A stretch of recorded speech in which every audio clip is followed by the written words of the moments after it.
Olá, é com muita alegria que damos seguimento ao estudo cronológico da Revista Espírita de Allan Kardec. Hoje iremos estudar a revista de setembro de 1864.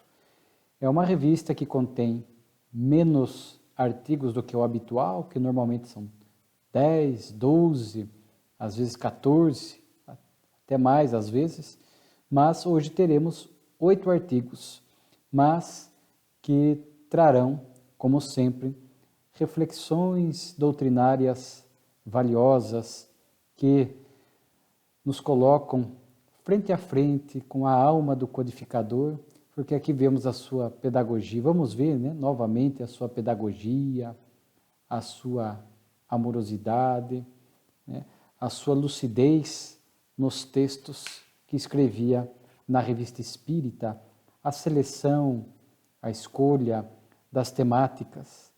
O primeiro artigo é muito interessante, porque vai nos remeter novamente, porque já vimos já há algum tempo, a questão da arte espírita.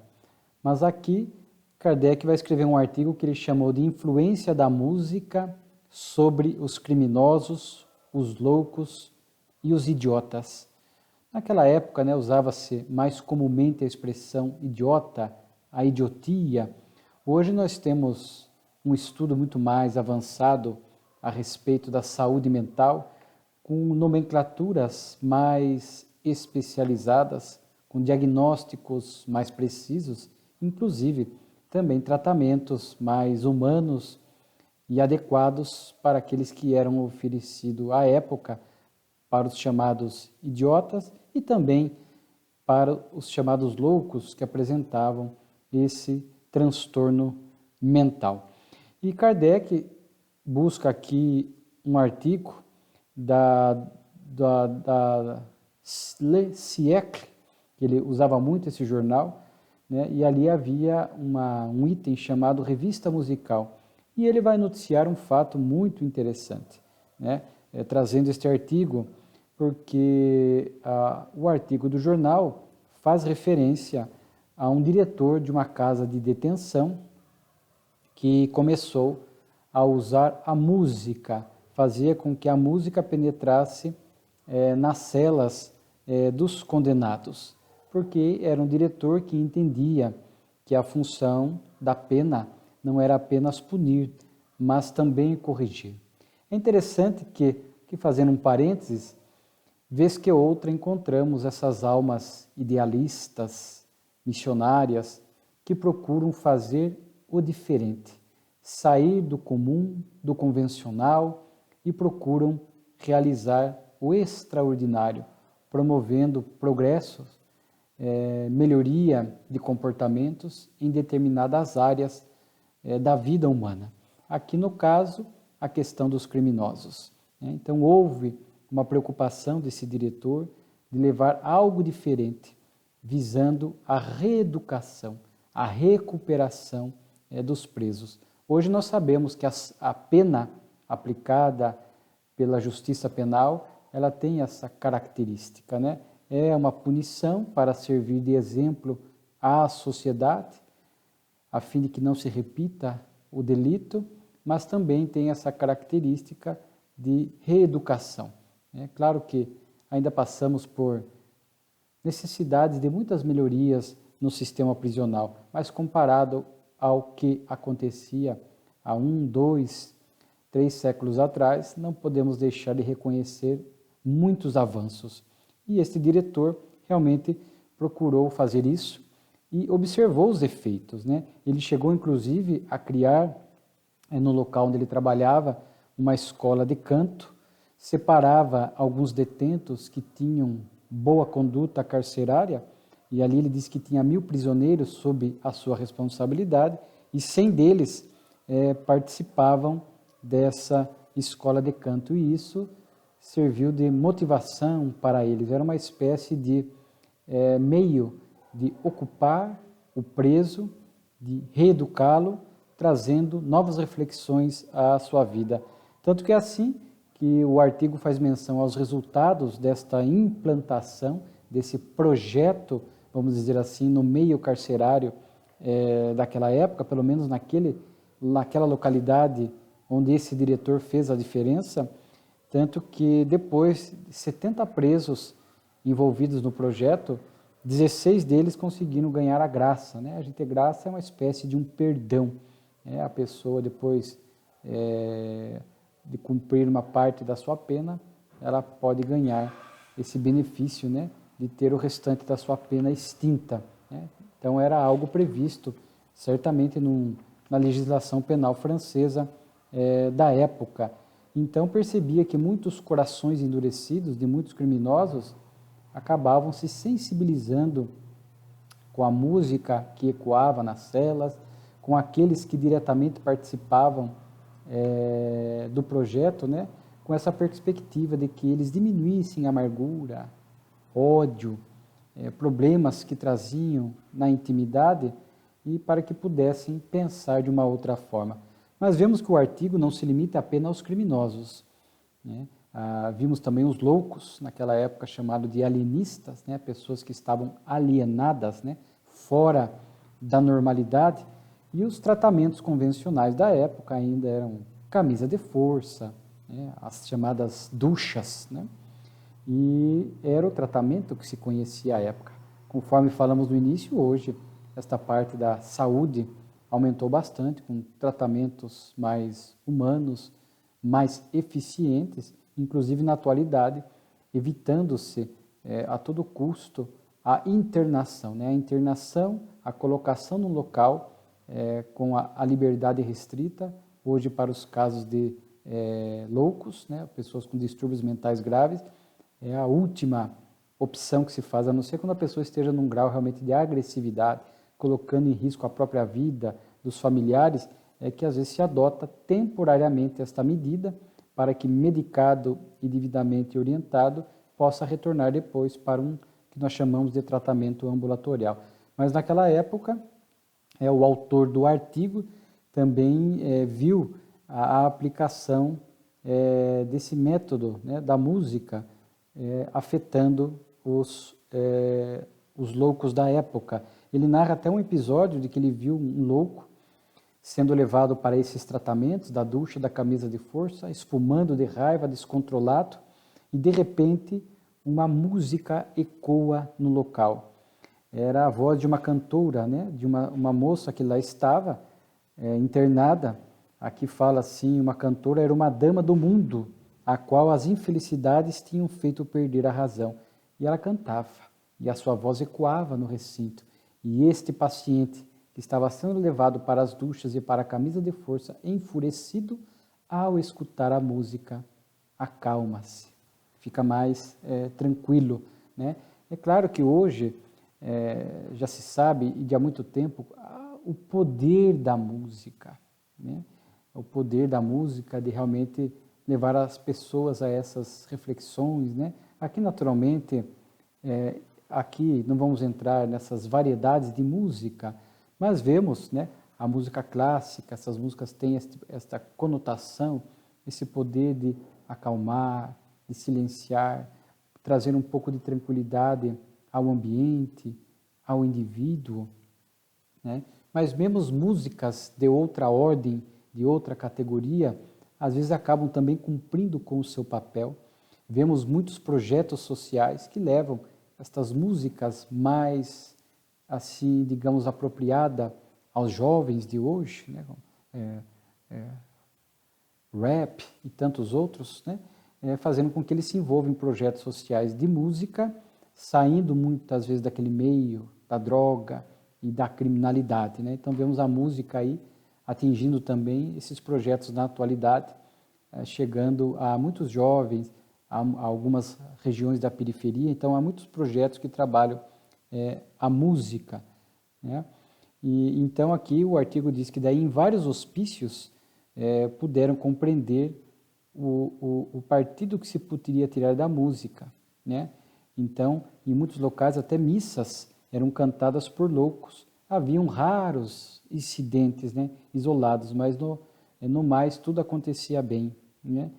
E também o artigo falava aqui do jornal, que Kardec transcreve aqui na Revista Espírita, para depois acrescer o seu comentário, fala também do cretinismo, da idiotia, né? Naquela época já havia aquelas pessoas com deficiências mentais graves desde o berço, desde o nascimento, né? Hoje existe o transtorno do espectro autista, com as suas gradações, leve, médio, grave. Inclusive o leve e o médio hoje, com a possibilidade da educação inclusiva, de estar na sala de aula, muitas vezes com recursos pedagógicos adaptados, às vezes com professores auxiliares e cuidadores, mas num ambiente escolar comum.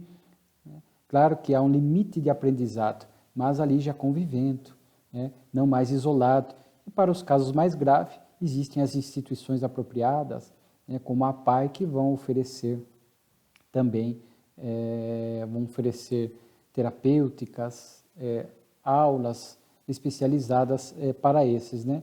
Então, mas Kardec também fala da música, né, que incidia sobre esses, né? Inclusive aqui no jornal ainda, o próprio autor fala que certa feita viu uma determinada casa que ele visitou, um dos filhos do senhor que ali morava tinha esse problema do cretinismo, né?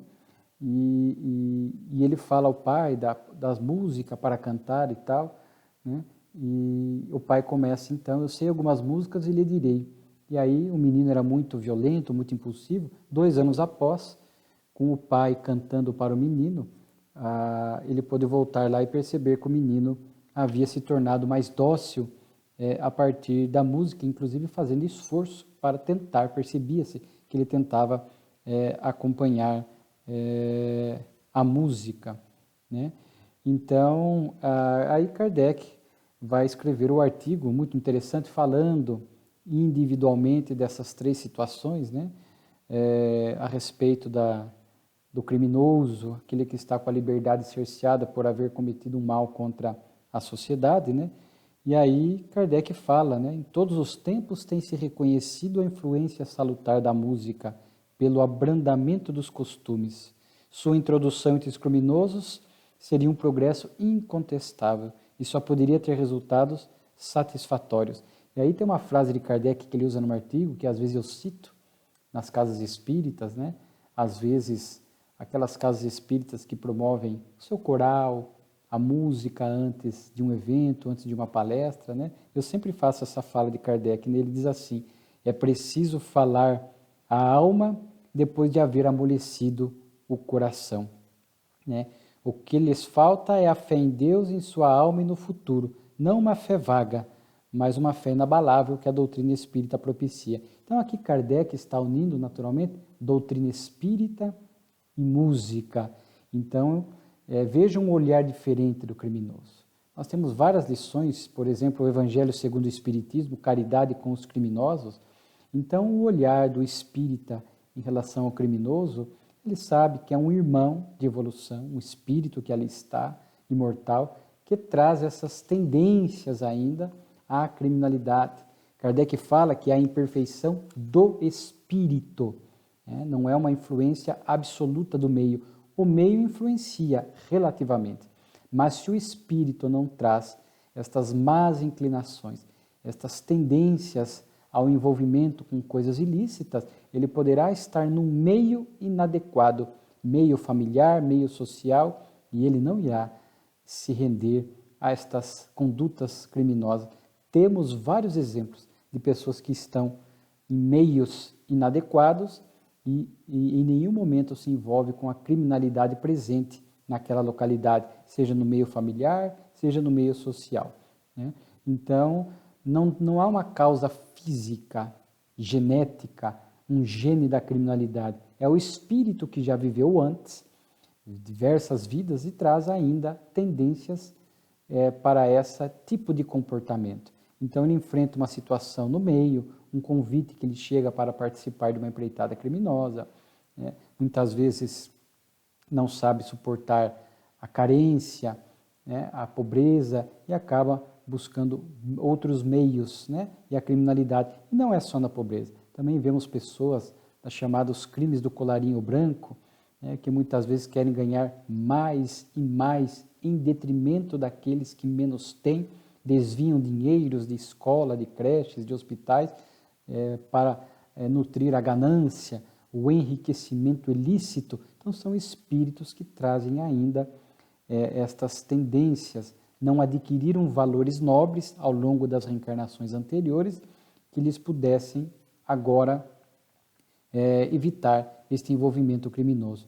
Mas são almas em reabilitação, como nós. Talvez, se voltar ao nosso passado espiritual, nos encontraremos algumas reencarnações atrás, ainda envolvidos com esta ilicitude criminosa. Muitos de nós já superamos essas inclinações, outros trazemos ainda a tendência, mas o bom combate. Kardec fala que o Espiritismo serve e serviria para os criminosos como um freio moral. O conhecimento da lei de causa e efeito faria com que estes presos pudessem entender que qualquer violação, qualquer comportamento que violasse valores, deveres, regras, geraria naturalmente este débito com a lei divina. De forma que o Espiritismo é um freio moral. Alguns de nós trazemos tendências ainda não superadas, mas à luz do conhecimento espírita, sabemos que não nos convém. Como disse Paulo, tudo me é lícito, mas nem tudo me convém. E com a doutrina espírita, a certeza da justiça divina que nos chamará para a devida correção daquilo que fizemos errado nesta ou em outras vidas. Seremos convidados veremos até um artigo sobre isso, a essas expiações. Então, se temos a certeza do erro que causamos, do prejuízo a outrem que causamos, à sociedade, a outras pessoas, inevitavelmente nós teremos que dar conta disso, não há como ludibriar a consciência e a lei de Deus, isso serve de um freio moral, porque às vezes alguns acham que de alguma forma alcançarão a salvação, terão a remissão dos seus pecados, né? Aí acreditam que podem ter alguma atitude equivocada e que de alguma forma isso lhe será esquecido, apagado. Com a doutrina espírita, a certeza de que tudo volta para nós, o bem e o mal que nós fazemos, a lei de causa e efeito. Então Kardec fala, né, disso, né? Então a música para amolecer a alma, né, amolecer o coração, a gente sabe que a música nos coloca num estado de êxtase, de receptividade para a mensagem que virá em virtude de trabalhar na criatura humana determinadas sensibilidades, estesias. Então ouvimos uma música bela, né, uma música calma, uma música clássica, na casa espírita, por exemplo, né, nesses corais que temos em eventos, a arte espírita através da música, e aí nos sentimos ali felizes, equilibrados, extasiados, e depois vem a mensagem do palestrante, e aquilo vai penetrando a nossa alma, e saímos ali depois do evento, realmente plenificados pela música, que também traz uma mensagem, né, pela palestra do orador, né, e realmente tudo isso colaborando para o nosso progresso, né. Então a doutrina espírita, naturalmente que vê com bons olhos, né, essa questão da arte espírita, da música. Às vezes há eventos específicos da arte espírita, com teatros, com músicas, etc., né, poesias. Quando se trata de um evento de palestra, naturalmente que sempre o bom senso impera, né? Então fazemos uma abertura com 2, 3 músicas, 4 músicas, depois a preleção e depois se encerra com mais 1, 2 músicas, né? Porque a música ali teria este papel de abertura do evento e de encerramento do evento. Há eventos específicos, né, onde apenas há a arte espírita. Então o Espiritismo sabe muito bem, dentro dessa razoabilidade e bom senso, trazer para a tarefa espírita a arte. E aqui Kardec falando, portanto, da música, né, da doutrina espírita atingindo estes corações, essas almas. Inclusive, ele lembra aqui, nós já citamos, cartas de prisioneiros que conheceram a doutrina espírita e, a partir dali, renovaram-se, arrependeram-se e mudaram, né, os seus comportamentos, né? E Kardec ainda fala assim, pode afirmar-se sem medo que a diminuição dos crimes e delitos será proporcional à sua divulgação da doutrina. Repetimos, a certeza da reencarnação, da lei de causa e efeito, faz com que as pessoas pensem melhor a respeito daquilo que irão realizar, né? Isso é muito importante.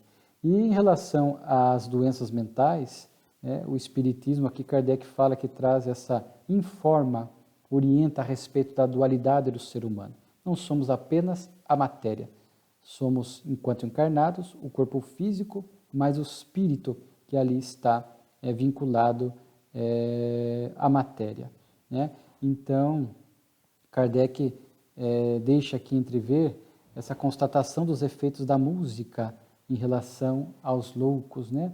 Porque como Kardec vai aqui desenvolver, ali está com o cérebro momentaneamente lesado, por variados motivos, um acidente, o uso de drogas, de múltiplas drogas, né?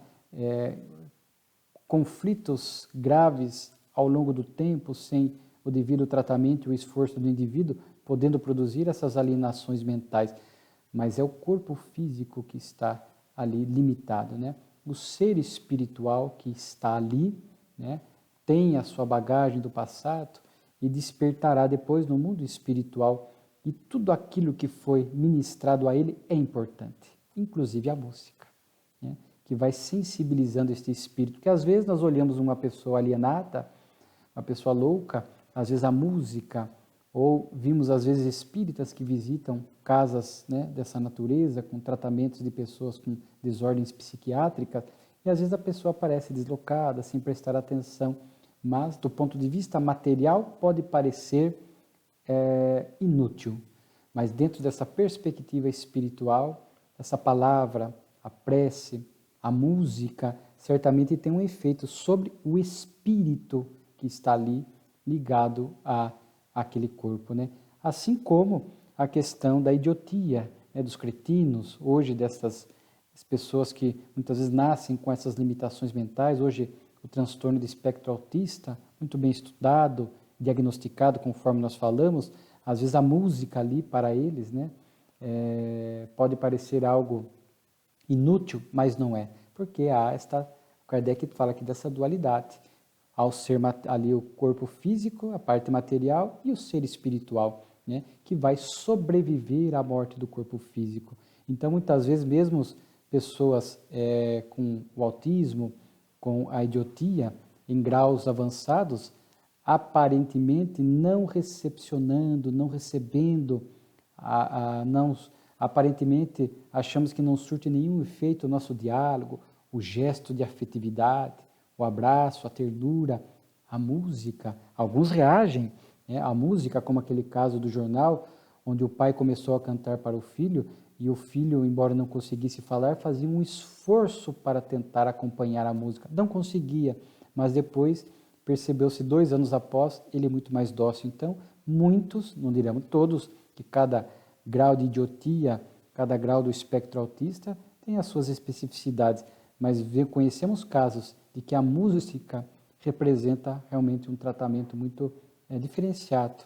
Então, a doutrina espírita é perfeitamente a favor desses tratamentos mais avançados, não aqueles antigos, né, pautada pelo desconhecimento, pela ignorância.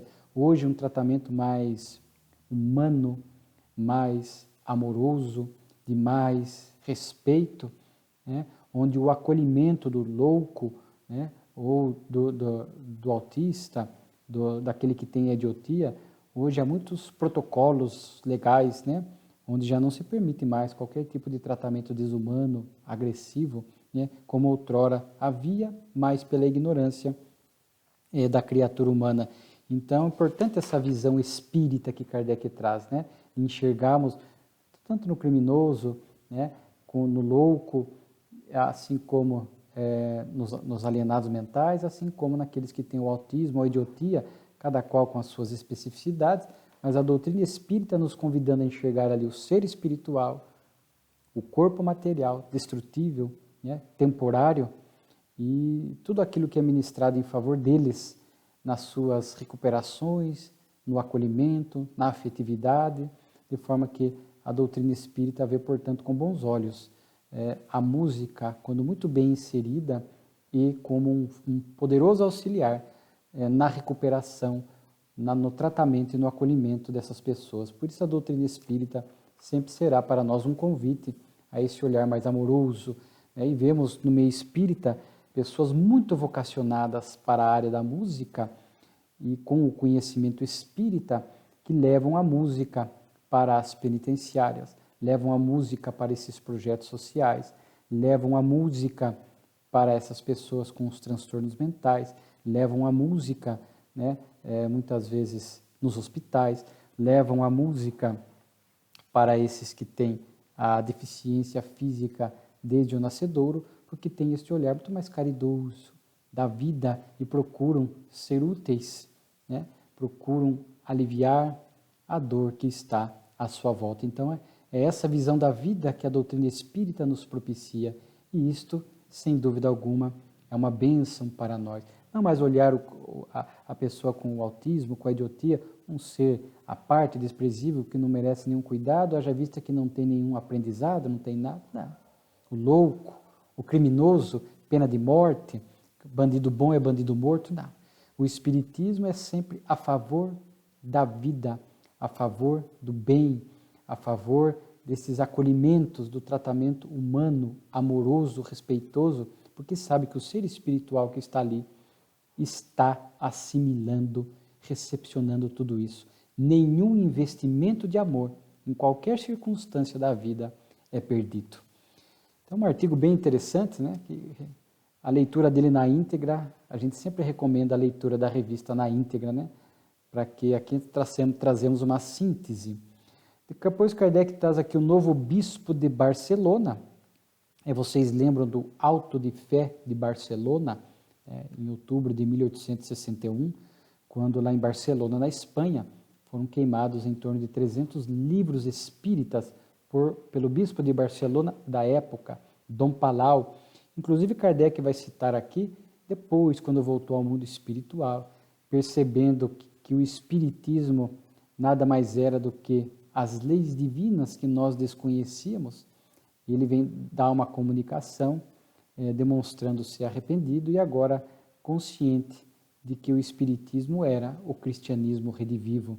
E aqui noticiam da Espanha um novo bispo assumindo o cargo, Monsenhor Pantaleão, e ele lá na sua pregação, seguindo a linha de Dom Palau enquanto encarnado, porque Dom Palau, repito, depois no mundo espiritual, este retorno ao mundo espiritual propicia a muitas almas, né, rever conceitos e posturas, e como o espiritismo não é a favor, não acredita nas penas eternas, né, no sofrimento eterno, na condenação eterna, os espíritos terão a oportunidade de, no além, refletir, se arrepender, né, mudando valores e conceitos, poderão voltar num outro clima espiritual para uma futura reencarnação. Aos que não se arrependem, mas mesmo assim voltam para a reencarnação, às vezes compulsória, para darem seguimento ao processo evolutivo. Então aqui Kardec vai transcrever as críticas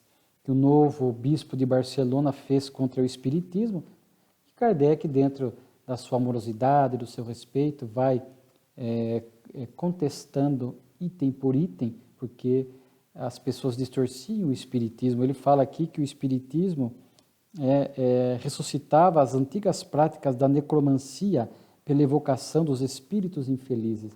E o espiritismo não é isto. Não é nem a necromancia e nem apenas a evocação para essa finalidade. Kardec fala das comunicações espontâneas, e hoje em dia, nas reuniões mediúnicas da Casa Espírita, sob a tutela espiritual da equipe dos espíritos que tutelam a reunião, sabemos que as comunicações são, via de regra, espontâneas, né? Os benfeitores preparam todos os espíritos que ali irão se comunicar. Naquela época de Kardec havia a evocação, mas não para fins de necromancia, de ver a sorte, de ler o futuro, para encontrar tesouro, dinheiro, para que os espíritos viessem opinar sobre casamento, sobre sucesso financeiro, nada disso, né? Então, a doutrina espírita é muito clara nesse sentido. Então, jamais buscou-se a evocação dos espíritos para fins de necromancia, para fins de leitura de sorte e tudo mais, né? Num dado momento, aqui o novo bispo fala da infalibilidade da igreja, né? Com todo respeito, e quando aqui nós falamos é uma constatação histórica, né? Não estamos, porque nós, pela reencarnação, muitos de nós estamos inseridos nesses contextos de determinados momentos da história da igreja que deixaram realmente manchas escuras, né? E Kardec fala, mas infalível, e quando condenava o movimento da Terra, e depois percebeu-se que aqueles que foram tidos como hereges, que foram queimados porque defendiam, né, o movimento da Terra, depois percebeu-se que o conceito da igreja que estava equivocado, né, porque de fato a Terra se move em volta do Sol, né? Então Kardec vai refutando item por item, sem nenhuma agressividade, né, como era a sua característica, mas dentro de uma lógica e de um bom senso, né, apresentando aqui,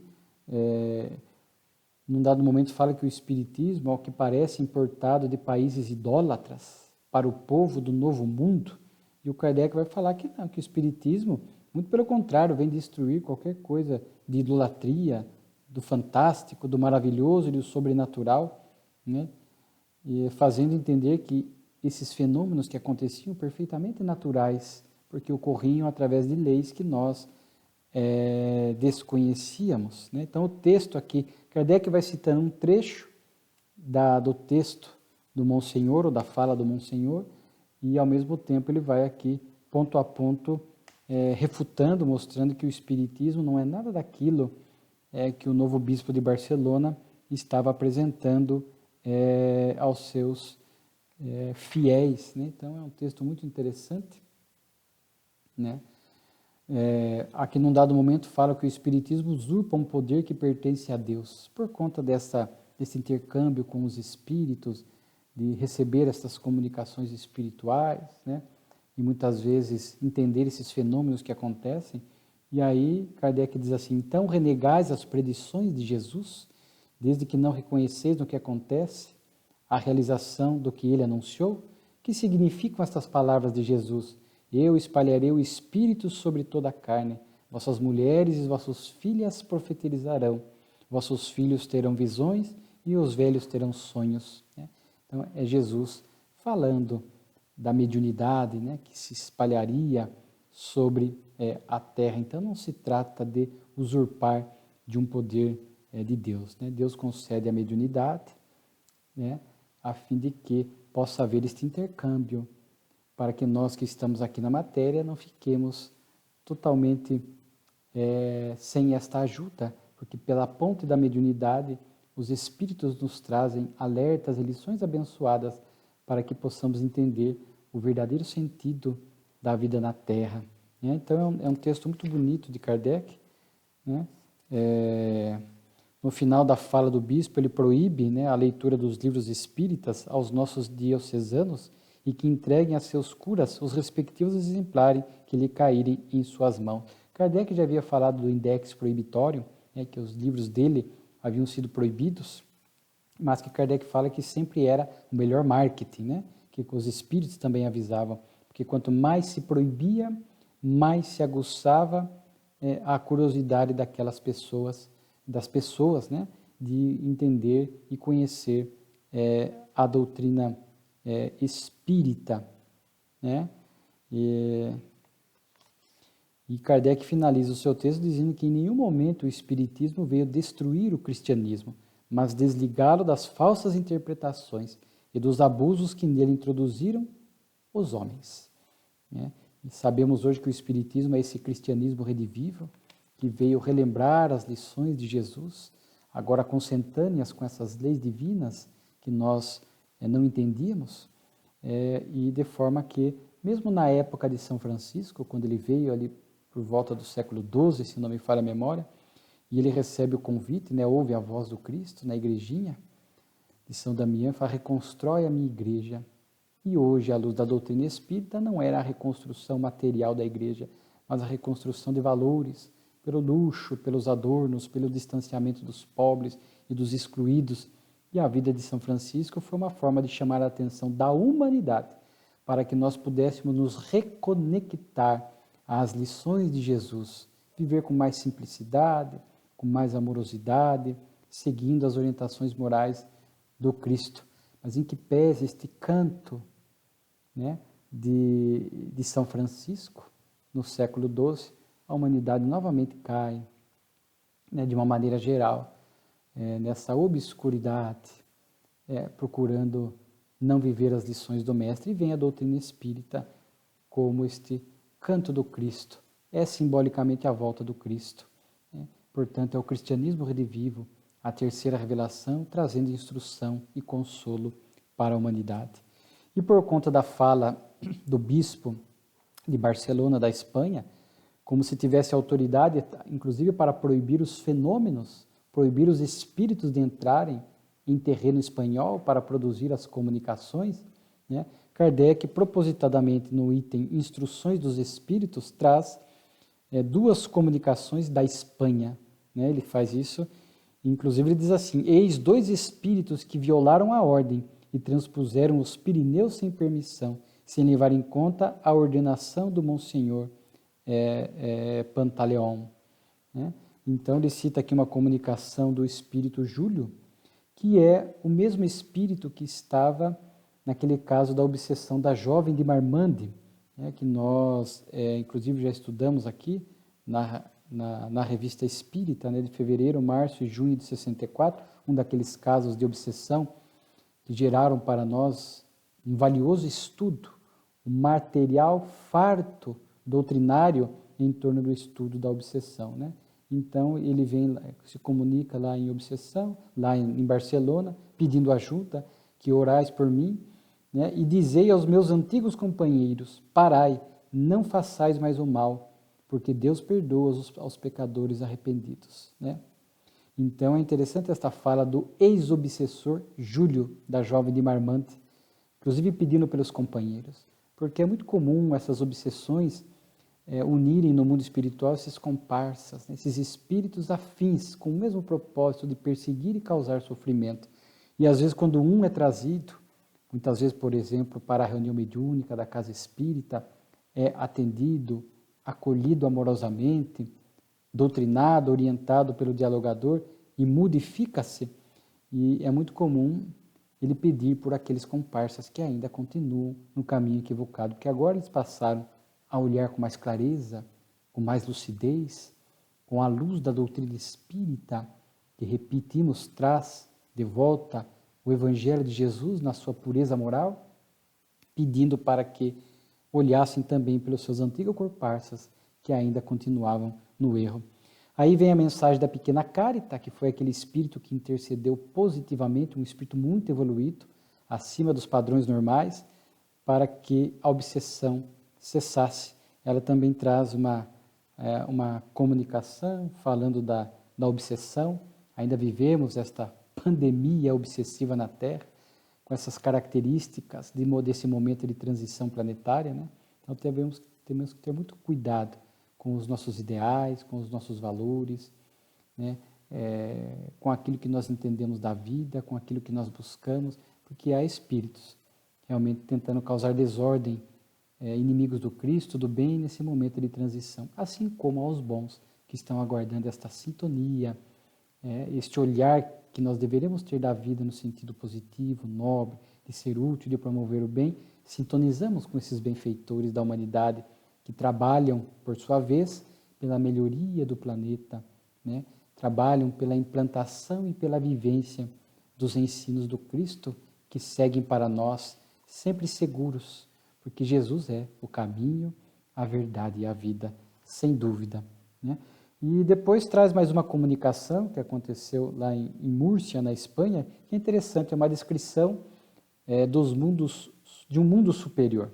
Nós já vimos há algum tempo na Revista Espírita, somente no começo, tinha essa característica de espíritos descrevendo os mundos superiores à Terra, mundos felizes, não celestes que estão acima, né?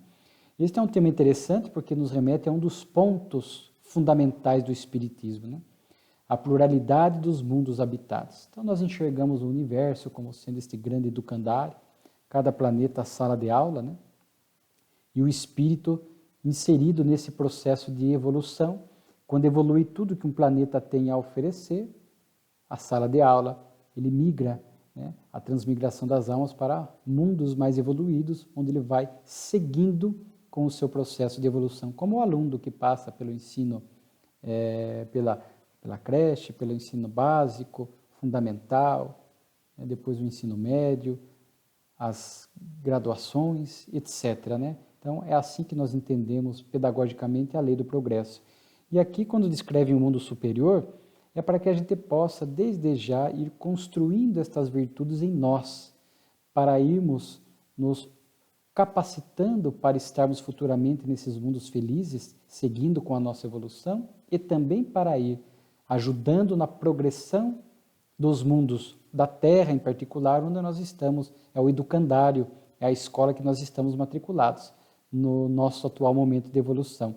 Então aqui o Espírito vai descrevendo, né, diz que a crença em Deus, na imortalidade, na reencarnação, são verdades reconhecidas e compreendidas por todos. Ou seja, um mundo feliz, mais evoluído, as leis divinas são perfeitamente compreendidas pelos habitantes, que são menos materiais do que em vossa terra, não sujeitos a todas as necessidades que vos pesam.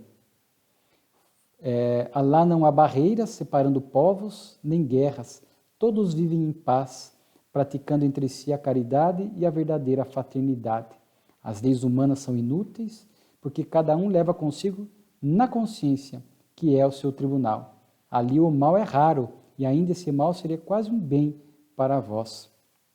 Mas mesmo assim, para eles são necessárias várias encarnações para que possam atingir o estado de espírito puro nos mundos celestes, né? Também estão em evolução. Então, quando nós lemos uma informação dessa, e lembramos que Jesus, no seu Evangelho, já havia falado desse ponto fundamental da doutrina, há muitas moradas na casa de meu Pai. Então, falava dessas moradas no mundo espiritual e dessas moradas nesse universo, e hoje universos, né, à luz da ciência atual, infinito, né? De forma que Jesus já falava disso. E quando nós lemos uma comunicação dessa natureza, não há guerras, não há barreiras separando povos, nós já vamos procurando quebrar as barreiras perto de nós.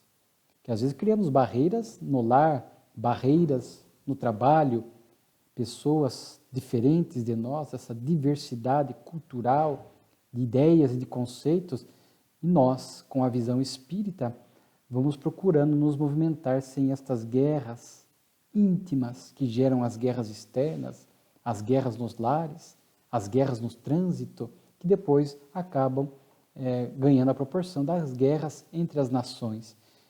De forma que a ideia, quando lemos essa descrição, é ir trazendo estes valores que lá já são naturais, que nós encontramos no Evangelho de Jesus como norteador para as nossas vidas, a fim de que possamos ir vivendo no dia a dia esses valores.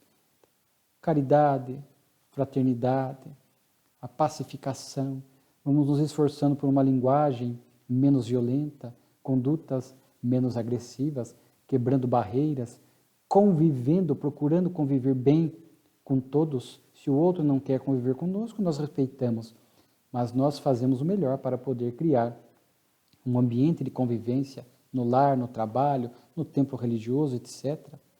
A nossa consciência, porque sabemos das leis de Deus, da lei de causa e efeito, então não precisamos de leis para dizer faça isso ou faça aquilo. Respeitamos as leis, cumprimos as leis, mas sabemos que a lei maior é a lei divina.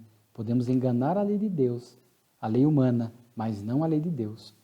Então a consciência passa a ser o nosso juiz. A doutrina espírita vai despertando a nossa consciência e nós já vamos entendendo aquilo que nos cabe e não nos cabe fazer. Lá diz que o solo produz naturalmente o que lhes é necessário. Contudo, não estão inativos. Suas ocupações são bem outras, porque eles procuram prover as necessidades do espírito. A morte ali é considerada um benefício, porque sabem que a vida segue, não causa nenhum temor. Então nós já vamos procurando nos libertar agora do temor que a morte traz, entendendo que a vida segue, que somos imortais. Aqui na Terra ainda nos ocupamos das necessidades materiais. Precisamos trabalhar para prover as nossas necessidades físicas, que possamos fazer com respeito, com equilíbrio e com gratidão, mas também provendo as necessidades do espírito, através do nosso progresso, intelecto, moral. O Evangelho segundo o Espiritismo tem uma lição interessante, né? O cuidar do corpo e do espírito, que muito bem sintetiza nossas obrigações para com a vida enquanto estamos reencarnados. Então, é uma descrição muito interessante, né? E Kardec traz aqui palestras de além-túmulo, um espírito que se julga médium, foi uma amiga da senhora Delane, que espírita, queria muito ser médium, enxergar os espíritos, era o sonho dela. Ela morre e naquele primeiro momento ela não percebe. Ela instintivamente vai atrás da senhora Delane, que era médium, que sente a presença dela e capta, né, faz uma comunicação da amiga. E ela, a amiga, como não percebeu a desencarnação, dá uma comunicação como se estivesse viva. Estou há muito tempo junto de vós, diz a senhora Delane, que psicografava a mensagem. Iremos passear agora, que estou bem. Oh, como me sinto feliz. Corri, né, para contar à minha amiga a nova faculdade. Sou vidente agora. Estou vendo meu caro Emílio, minha mãe, a mãe do senhor Gaspardi. Ah, como ele vai se sentir feliz quando souber, porque agora ela estava vendo os espíritos, mas não percebeu que havia desencarnado. Ela acreditava que havia se tornado médium vidente, mas isso foi a primeira impressão após o desencarne. Depois aqui Kardec vai até falar e elogiar a conduta da senhora Delane, que para não confundi-la naquele primeiro momento, uma médium muito experiente e acostumada com as reuniões mediúnicas da Sociedade Parisiense de Paris, sabia que em casos como esse não vale a pena chocar o espírito. Recomenda-se nas reuniões mediúnicas, quando o espírito, não sabendo da sua desencarnação e achando-se vivo, o diretor tem que ter toda uma ali da reunião, o dialogador tem que ter uma sensibilidade. Há casos que lentamente ele pode ir induzindo o espírito a refletir sobre isso. Os benfeitores espirituais vão induzindo o dialogador quando o espírito já está preparado para receber essa informação, mas há espíritos que não estão. Daí, o rumo do diálogo segue num outro sentido, sem falar como alguns no passado a gente via muito, né? O dirigente fala, mas você está morto, você morreu. O espírito entra em choque, porque não sabia da desencarnação. E isso muitas vezes é mais prejudicial do que útil naquele momento. E a senhora Delane assim agiu e serve de modelo para aqueles que trabalham na reunião mediúnica. E ali Kardec diz, mas a ilusão foi de curta duração, porque no dia seguinte ela já ditou uma outra comunicação e percebendo que estava totalmente desprendida do mundo físico. Então vejam assim, logo após a morte, mesmo espírita foi pega de surpresa e não percebeu que estava vendo os espíritos porque estava desencarnada. Acreditava-se médium, que era o seu sonho. Talvez até este desejo tenha causado ou proporcionado em alguma medida esta confusão a ela. Depois nós vamos encerrar, né?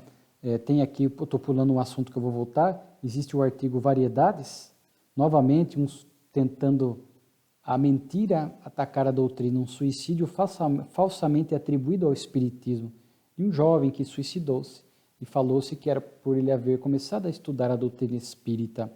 E o senhor Dumbell, que já havia fundado uma revista e morava próximo, ele pôde descobrir a verdadeira causa, que era por ter fracassado nas tentativas dos exames de bacharelado. Esta é a verdadeira causa. Então a verdade veio à tona. E Kardec vai dizer que, pelo contrário, o espiritismo, o conhecimento espírita, é um antídoto contra o suicídio, porque sabemos que o ato de suicidar-se não põe fim a nada. Despertamos no mundo espiritual, há a decepção e agora agravado, sofrimento agravado pelo gesto infeliz de tirar a própria vida. Então, à luz da doutrina espírita, nós sabemos que o suicídio é, de fato, um equívoco enorme. Kardec encerra com notícias bibliográficas, citando a obra A Pluralidade dos Mundos Habitados, de Camille Flammarion, agora mais ampliada, mais completa, tratando dessa temática, inclusive com viés científico e filosófico, e A Voz de Além Túmulo, um novo jornal espírita de Bordeaux. E Kardec, muito feliz por esses novos periódicos que surgiam, que aliviavam um pouco a sua tarefa na divulgação da doutrina espírita. Mas eu gostaria de encerrar com o último artigo, que se chama Estudos Morais, uma família de monstros. Só a doutrina espírita para nós entendermos determinados fatos. Uma notícia que veio até Kardec é de uma senhora, uma camponesa, que deu à luz ao 5º filho com a aparência de um macaco, pois o corpo era quase coberto de pelos negros e em tufos, inclusive no rosto. E aí, quando foi-se buscar a história dessa família, a filha mais velha de 12 anos, corcunda, e com traços no rosto de um personagem, Polichinelo, que eu fui buscar, um personagem da Roma Antiga, que tinha um nariz largo, uma grande barriga e era corcunda. Depois um outro filho, o segundo, pernas aleijadas. A terceira filha de 5 anos, surda, muda e idiota. E a quarta, de 2 anos e meio, cega. Então vejamos, né? E o artigo dizia assim, que caberia à ciência esclarecer isso. E aí Kardec vai dizer que, naturalmente, que a ciência não poderia explicar um fato desse. Ou explicaria o fato, ou explicaria de forma equivocada. Porque, olhando apenas para a matéria, as leis materiais, iria falar que era um acaso biológico, uma fatalidade biológica. Mas a doutrina espírita, porque traz, conforme vimos, a dualidade, nos informa a respeito da nossa realidade espiritual, enquanto estamos no corpo e espírito, aí nós passamos a entender a questão, Kardec traz aqui para o artigo a questão da justiça divina, porque um olhar para esta mãe, para esta família, ele fala, nossa, a família que foi castigada por Deus, esquecida por Deus, ou que fatalidade, que azar, né, os 5 filhos nascer dessa forma. Então Kardec traz aqui este item da justiça divina.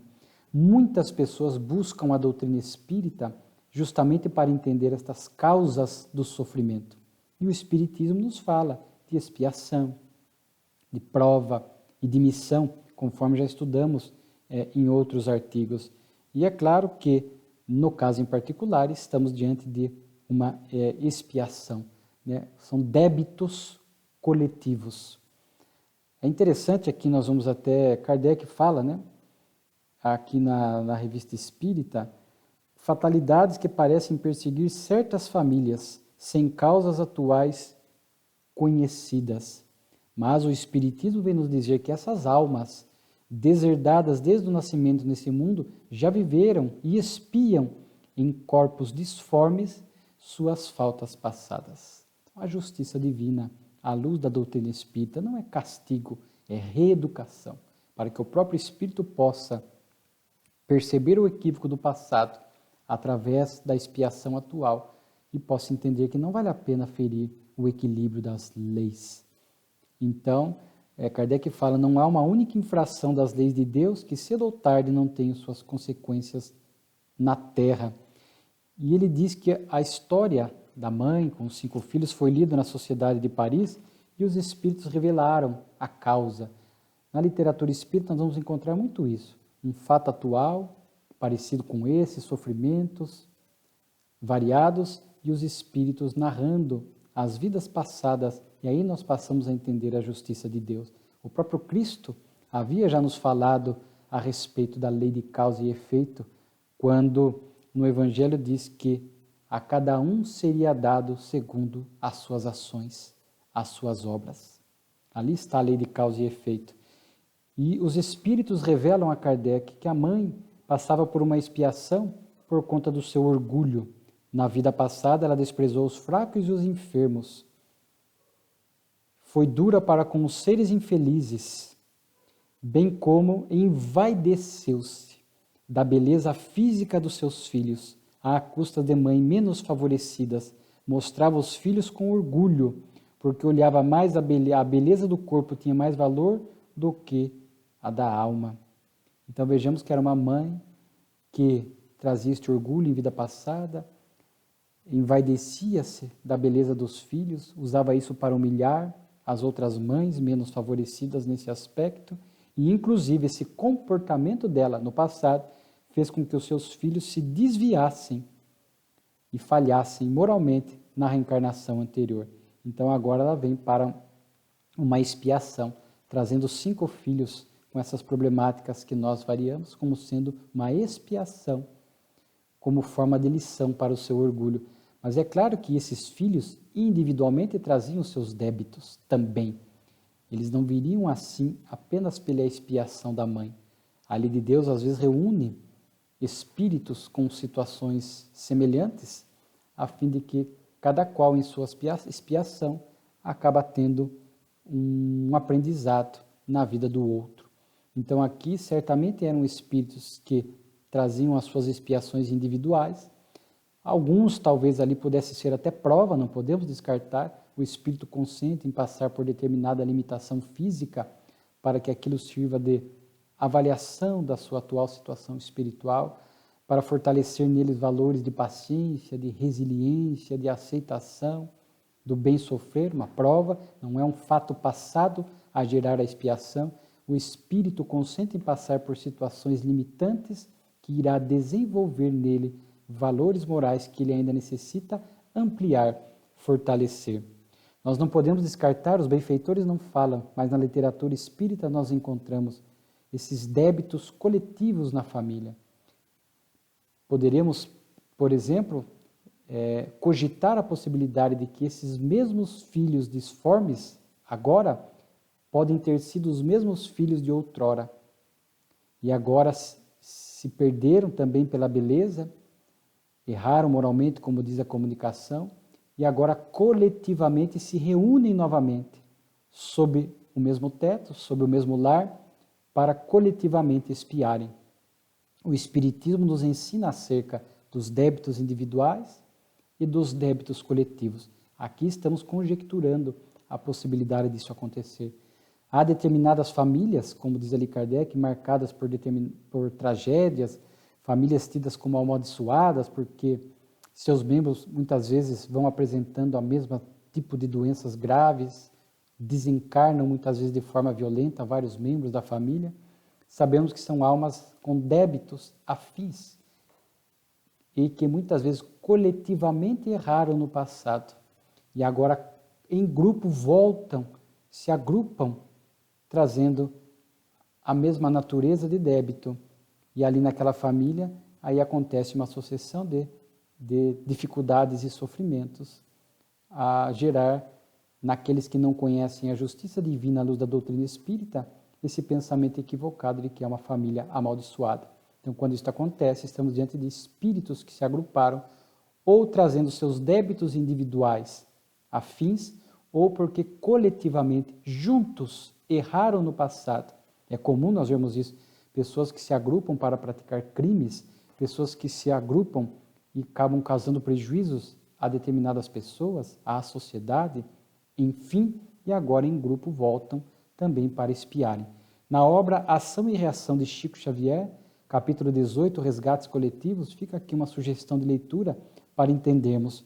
Mas Kardec, portanto, nessa história da mãe, nos traz aqui uma profunda reflexão a respeito dessa visão coerente e justa da doutrina espírita.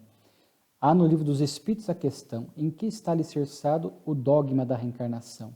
E os Espíritos respondem: na justiça divina. É só com este olhar reencarnacionista que nós vamos entender, portanto, a justiça divina. Não há espaço para acaso, para fatalidade biológica. Então, quando olhamos uma família como esta, vemos ali uma mãe espiando, os filhos espiando. Ali fala de um pai saudável que, à luz da ciência, não justificaria o nascimento de filhos daquela forma para a ciência da época. O pai, muitas vezes, ou a mãe, poderão estar em prova diante da expiação dos filhos. Consentem em receber espíritos que virão como filhos em situações limitantes, e para eles, pais, para um ou outro, ou ambos, pode ser que não haja expiação, mas ali esteja em prova, porque aquela situação limitante dos filhos certamente servirá para avaliá-los espiritualmente e, ao mesmo tempo, fomentar neles, ampliar, potencializar virtudes que eles queiram conquistar em determinadas áreas morais. Daí a aprovação. Então, é somente com esse olhar espírita é que nós passamos a entender as causas do sofrimento e entendemos perfeitamente a justiça divina que é justa, amorosa e tem a misericórdia divina, porque pelo bem nós podemos atenuar o mal do passado. E a misericórdia divina também muitas vezes vai permitindo que o espírito venha para a reencarnação e passe por débitos de forma fracionada, porque talvez se viéssemos para uma reencarnação e tivéssemos que dar conta de todos os nossos erros do passado numa única reencarnação, não teríamos condições. Então, à luz da doutrina espírita, nós entendemos a justiça, a amorosidade e a misericórdia divina. Então, mais uma revista extraordinária, com lições valiosíssimas. Só podemos novamente deixar aqui a nossa profunda gratidão e o nosso reconhecimento a esta alma superior que é Allan Kardec. Muito obrigado.